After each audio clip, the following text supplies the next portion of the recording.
morning, ladies and gentlemen. My name is DBarrett. I'm delighted to be joining you in Lyon, albeit virtually. I would much rather be with you in person. So we're going to talk about operative tips for the uni. The reasons that most unis fail is due to operator error, and if we can identify where those errors occur, I believe this will be extremely useful. So I'm going to talk about tibial resection and alignment, about femoral positioning and sizing, as well as cementation. Firstly, skin incision. So the skin incision needs to be large enough for you to see what you're doing. A small skin incision will lead to errors during the operation because you cannot see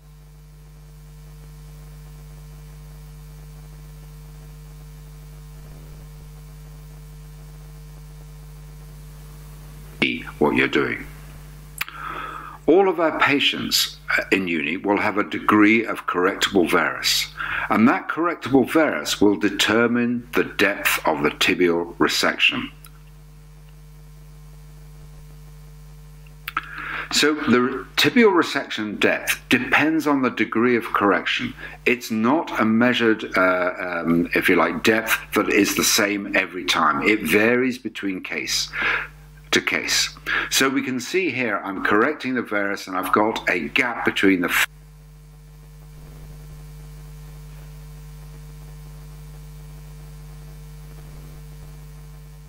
femur and the tibia. So the tibial resection is important because over-resection of the tibia or failure to orientate the tibial cut is the first most common mistake in uni surgery. So in this particular case, when the varus is corrected, there is a 4 mm gap between the femur and the tibia. My tibial implant is 7 mm, so I actually only need to resect 3 mm of tibial bone in order to make my 7 mm gap. Now obviously the knee will correct differently in different patients, so the correctable varus will vary. And that means that the tibial resection depth will vary from patient to patient in a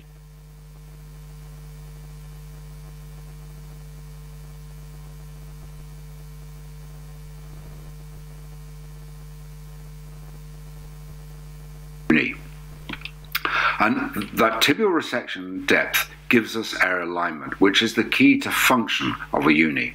And so unlike a total knee, the alignment is not dictated by the angle or the orientation of the bone cuts, but by the choice of a polyethylene thickness and the depth of our tibial resection. And that will vary from case to case because the degree of correctable varus will also change. And our alignment shouldn't really be zero, unlike a total knee. We talk about always undercorrecting the tibia or leaving it in varus, and clearly that's important to avoid lateral progression. Second thing, the positioning is important. Intraprosthetic alignment or alignment between the prostheses is the second most common mistake. And you can see here the surgeon has malorientated the tibia, which has given rise to an accelerated polyethylene wear and failure. So the key to positioning a uni is to get the femoral implant as close as possible to the midline. And we can see here in this case that misalignment and poor positioning have produced failure through wear on the polyethylene and aseptic loosening and failure in varus of the tibia. This indeed is poor surgery.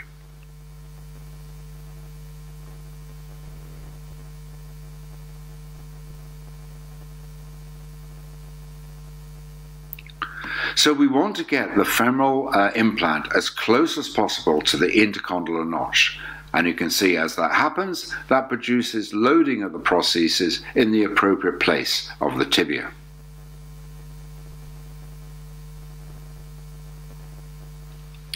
So when we see positioning, that means that we need to orientate our tibia and femur appropriately. So I make a mark in the midpoint of the tibia, just there, and then I make a corresponding mark on the femur, knowing that if I orientate my femur to this mark, I will make sure not to produce malposition.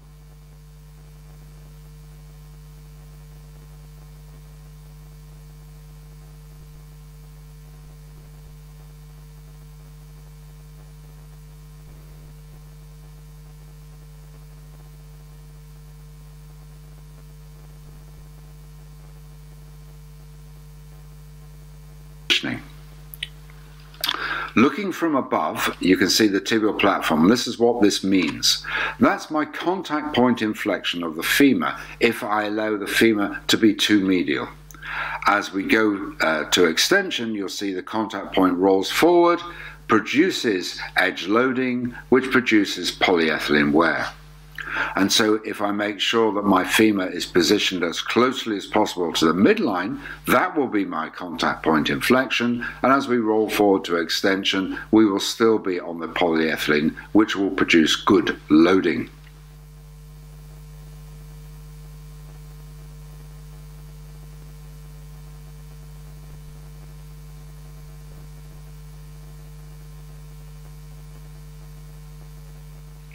And so you can see the effect that will have in that when I make my position of my femur, I actually will have some exposed bone on the medial side because I want to get the femur as close as possible to the midline, and the tip of the femur should be just underneath the trochlear bone, which means I don't have any patellar impingement. And see, as trial reduction takes place here, you can see the exposed bone we've left medially. And you can see that on this particular prosthesis, I have a mark made on the midpoint of the tibia. So that mark should correspond to the contact point of the femur, because I want the femur to be resting on the midpoint of the tibia, or even closer to the midline. I do not want it to be edge loading. And you can see that will give good loading throughout the polyethylene.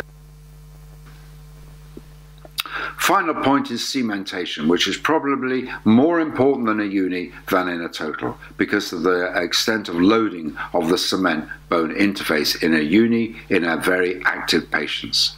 So I want to get the cement onto the metal as soon as possible because the cement will flow better onto the metal in this liquid phase. I then put the cement onto the bone, so that means I get good cement penetration into the bone. And you can see I'm pushing the cement into the bone to make sure I have good penetration. And then subsequently, I will want to put the cemented prosthesis on top of that and get appropriate bonding. And the same is true of the femur, cement on the bone and on the metal, which allows us to seal the cement bone into place. So in summary, the failures are early in a uni and relate unfortunately to surgeon technique. The tips I would recommend to you is make sure the tibial resection is good, and that is dependent on the correction. It will not be the same in every case. Perfect alignment is not 0 degrees, so those doing the operation with a robot do not dial in 0 degrees as the aim of the operation. An intraprosthetic alignment is important for wear and kinematics. Select a midline position for the femur and make sure your cement technique is perfect in these highly active patients. Thank you very much.